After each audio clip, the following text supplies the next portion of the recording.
Analavory enimbavy mpanao harim-paosy no voasambotra maka ody ratsy alohan'ny hanaovan'ny asa ratsy no izy ireo araky ny voalazan'izy ireo hatrany. Ka ny pitsopitsony mahakasika an'izay ny fakafakena amintsika atao anatin'ity video ity ka manasa antsika rehetra anaraka an'ity video ity hatramin'ny farany.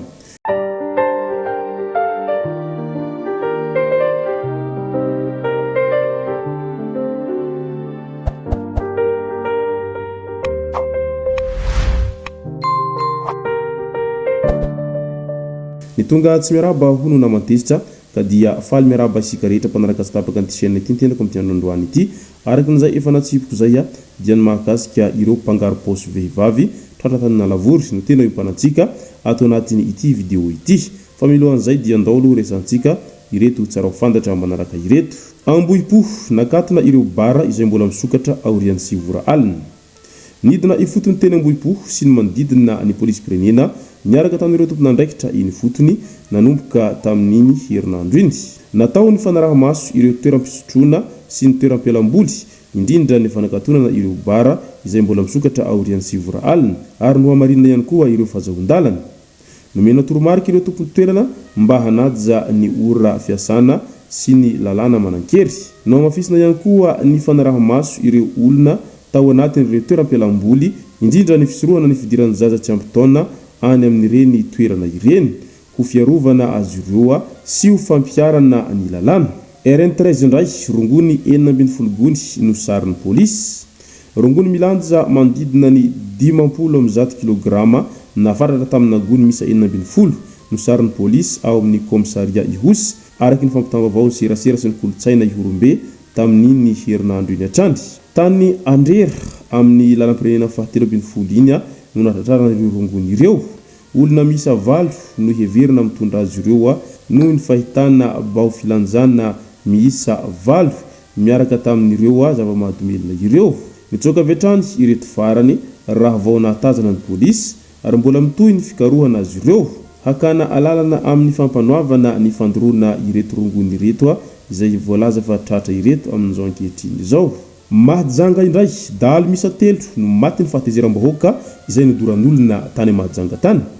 Nitrangana fanafiana atao Ampombolavo komina ambanivohitry ny Mahajanga distrikany Mahajanga faharoa ny aliny 7 aogositra 2024 tokony tamin'ny 7 ora sasany tany hoany. Voalaza fa nanafika ampivady izay mpividomby avy any Amboromalandy ireto olon-dratsy ireto. Naratra teo amin'ny hatony noho ny fira antsy ilay ramatoa ary lasan'ireo mpanafika tamin'izany ny vola mitentina 20 tapitrisa ariary izay saika hividianana omby.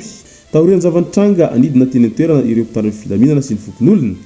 Olona 3 voalaza fa isan'ireo mpanafika nitratra ny fokon'olona ary maty taorian'ny tezeram-bahoaka mbola nidoran'izy ireo rehefa aveo. Tafapiritsaka ary mbola karohana kosa ny iray amin'izy ireo. Noentina nitsaboana tany Mahajanga izay renim-pianakaviana izay naratra. Efa nazo fitsaboana kosa ireo fokon'olona naratra nandritra ny fifandonana izay. Mbola tsy hita kosa ny vola 20 tapitrisa ariary ka mitosy ny fikarohana sy ny fanadiadinana ataon'ny mpitandro filaminana manoloana an'izany rehetra izany.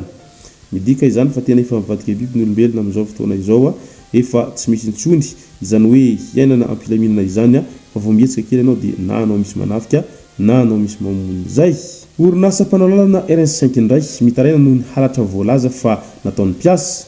Orinasa Sinohydro izay manamboatra lalam-pirenena fa 5 mampitohy ansonerany vongo sy ny vahibe no nitaraina tamin'ny tompon'andraikitra noho ny halatra nataon'ny mpiasa ao aminy. Lasibatra amin'izany ny solika ny fitaovan'ny mpiasa ary ao ihany koa ny fanimbana ny fitaovana hentina miasa toy ny fiara.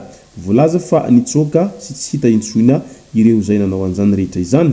Miantso tompon'andraikitra mba handray andraikitra manoloana an'ity fahavoazany orinasa ity izay miasa ao anatin'izay fanamboara lalam-pirenena fa 5 izay. Andao amin'izay resantsika ny mahakasika an'ity tranga tany Analavory ity. Vehivavy misa 2 no tratra teo Ambodiomby teo ampanamiterahana ny asa ratsiny tao antsena be ny Analavory distrikany Miarinarivo iny tamin'ny talata 4 aogositra 2024. Nandritra ny fisafona nataon'ny mpitandro filaminana natratrarana an'ireto vehivavy ireto.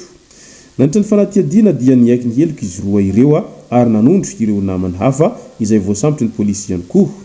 Fantatra fa manatona dadarabe maka ody ratsy izy ireo alohany hanaovana an'izao asaratsy izao.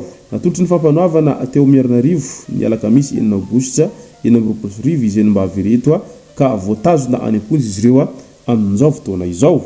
Midika izany fa tena tsy kilana tokoa ny ratsy ary miezaka mandeha amin'ny dadarabe isan-karazany ireo mpanao ratsy amin'izao fotoana izao indrindra fa ireo mpangalatra sy ireo mpandroba fananan'olona izay. Ary voaporofo amin'izao sary izao fa ny vehivavy aza dia mba mahavita manao an'izay asa ratsy ao anatin'izay halatra madinidinika sy ny haripôso isan-karazany izay ka tena mampalahelo sy mahamenatra ny zavatra tahaka an'izany.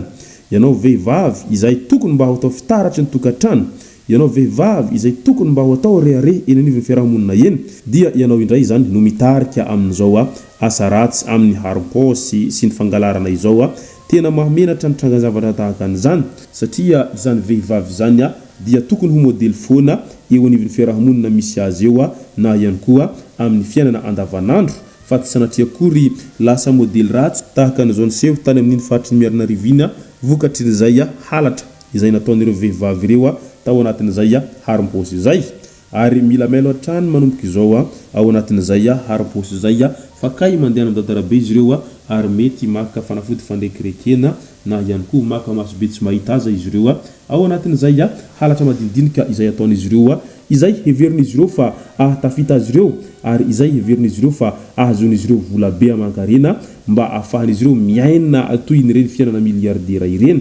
Nefa tadidio fa izany resaka halatra izany dia mitovy amin'olo miaina ao anatin'ny fisolokiana olona na ihany koa alahelon'olona ka sarotra be ny ahitana fahasoavana ao anatin'izany rehetra izany satria aoka ny atsembohan'ny tavanao ihany no hinananao hoy ny fitenenana nefa ianao eo dia tsy mampiasa an'izay hoe atsembohan'ny tava izay fa manararaotra an'ireo olona izay sendra fahalemena kely dia iny ianao fa mandeha mangalatra sy mandroba ny zavatr'olona ao anatin'ny izany rehetra izany.